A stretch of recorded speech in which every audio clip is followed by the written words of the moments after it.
Hello everyone and welcome. This is a series of 3 videos that's going to take you from the Black Horse Caravan and Motorhome Club site through to Domaine de la Breche in the Loire Valley in France. Now it's a series of dashcam videos and photos that was taken on Black Saturday, the 30th of July 2022, the day when most of Europe go on holiday, and it was very busy in places. Now I know dashcam videos can be boring, but I've added some music to most of the trip along with me narrating in the appropriate places. Now the trip took us 7.5 hours, but don't worry, I've cut this down to 3 roughly 20-minute videos. Part 2 is a little different, could be a little interesting for some as well, but as we chose to avoid Rouen due to the traffic, we had worked out a plan B route before we left home, as Rouen is notoriously busy in the holiday season. Plus there was a load of roadworks as well, so we decided to take the plan B route after the sat-nav said that there was between a 60 to 90 minute delay. The plan B route only took us an extra 30 minutes based upon Rouen running well. Now I'll also cover some of the French airs that we stopped at, both fuel and non-fuel services, and show you how busy it was. There was also a couple of little sticky situations where I think we had about an inch on each side of the caravan at one point, and yeah, I'll also also any hints and tips that we learnt on the way if you're travelling to or through the Loire Valley with a caravan. Anyway, I hope you enjoyed the series, and if you'd like to leave any comments or ask any questions, please feel free to do so. Also, we are a very new channel. We're still finding our feet, as you can probably see by the videos I'm making now and the videos that you're going to see soon. And if you'd be kind enough to like and subscribe, that would very much be appreciated, and it'll give me the push to keep making more videos of our travels and the sites that we like to stay in with our caravan. Thanks very much.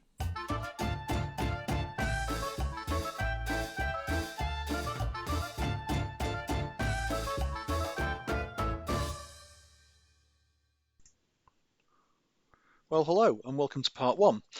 You're joining us as we approach Folkestone services on the M20, which is at junction 11. We're going to stop here for a short break and some fuel to save messing around once pinched up at Black Horse Farm. We've got a very early start in the morning and we're planning to get up around 4 o'clock, so we want to be away for around 4:30 in the morning for the 6:30 train to France. So I'll speed this up, as driving at 50 to 60 miles an hour isn't very interesting, and we'll pick it up again when we get to the services.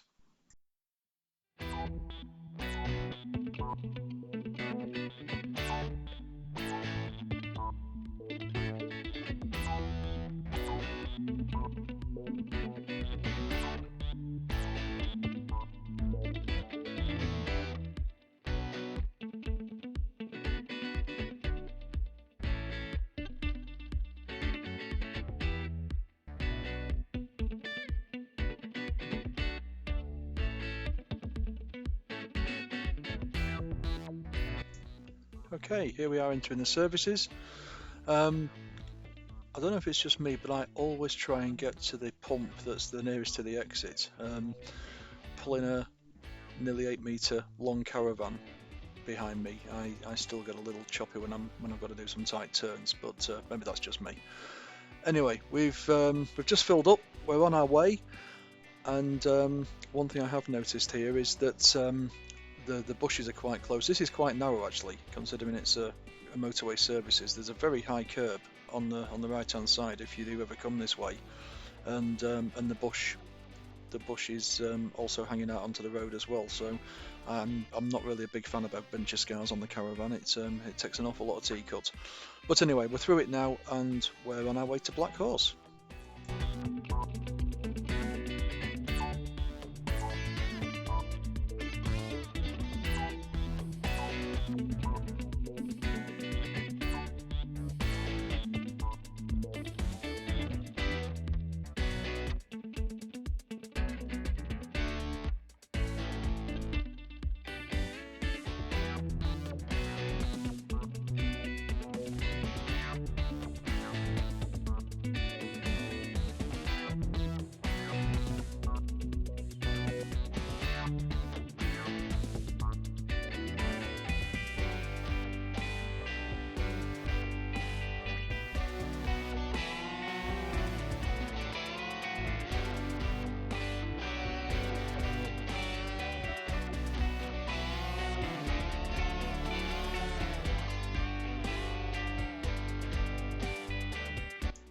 So for those of you that haven't been to Black Horse before, the junction you need is the A260 for Canterbury, as I've just shown there.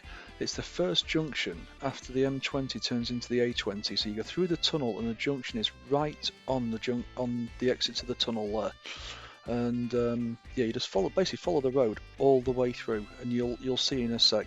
I've highlighted the signs for Black Horse.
Right, so we've been in France for just over an hour and it's time for a pit stop and some breakfast. We're stopping at the Aire de la Baie de Somme, which is around 100 kilometres from Calais. As you're going to see, this is a busy area that supports both sides of the road, but it's great for large caravans. There's plenty of room for fuel and lots of parking. And with some hindsight, I wouldn't have filled up the car in folks and I would have stopped to fill up here.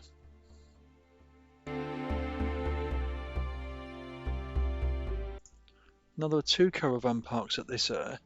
There is one that is right near the shops and terminal, and then there's this one that is a little bit further away, but it's nice and secluded if you want a quiet picnic.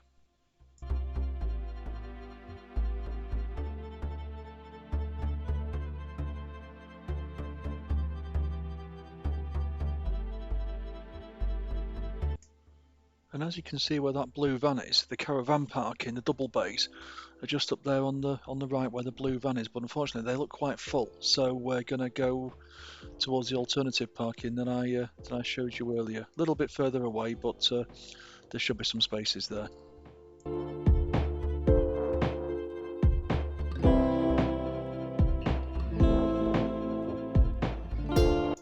And as we head towards the alternative parking, one thing I would like to make you aware of are these curbs. They are incredibly high. There must be a good 12 to 15 inches high, and as you can probably see from some of the scars on them, it probably wouldn't end well if your car or caravan hit them.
Now I just want to give a shout out to Remove This Tag. We aren't sponsored in any way, this is just my opinion as a customer. We've had a toll tag for many years when travelling on the French motorways, and they are well worth having to save a vast amount of time at a busy toll junction and make life so much easier when pulling a caravan, as you do have to get very close to the toll booth in a UK car for your passenger to reach out and grab a ticket or pay for the toll. Now I'll leave a link in the description to their website so you can have a look and decide, but as I say, we just wouldn't travel through France without one now, with or without the caravan.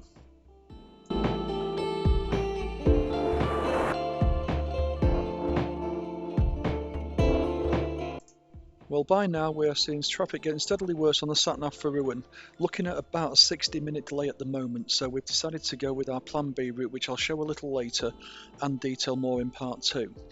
So pulling an 1800 kilo caravan, a full car and a roof box, you can imagine that it's not the most economical of trips, and this is the last fuel layer before we turn off the motorway for the plan B route. So we've decided to fill the car and have a short pit stop at the Aire de Macomble.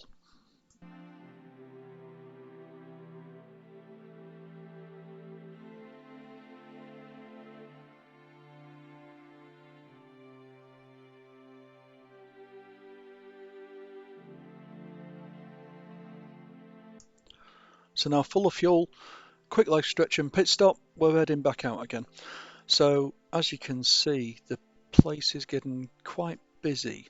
On the left, coming up, is supposed to be the caravan spaces, but as you can see, they're full of cars, full of lorries. There's your caravan in there, but it's getting quite cosy as well. This motorhome and lorry in front of us, it got to be a bit of a squeeze. The gap was okay, but even that fellow was looking a bit concerned, but we got through it all okay.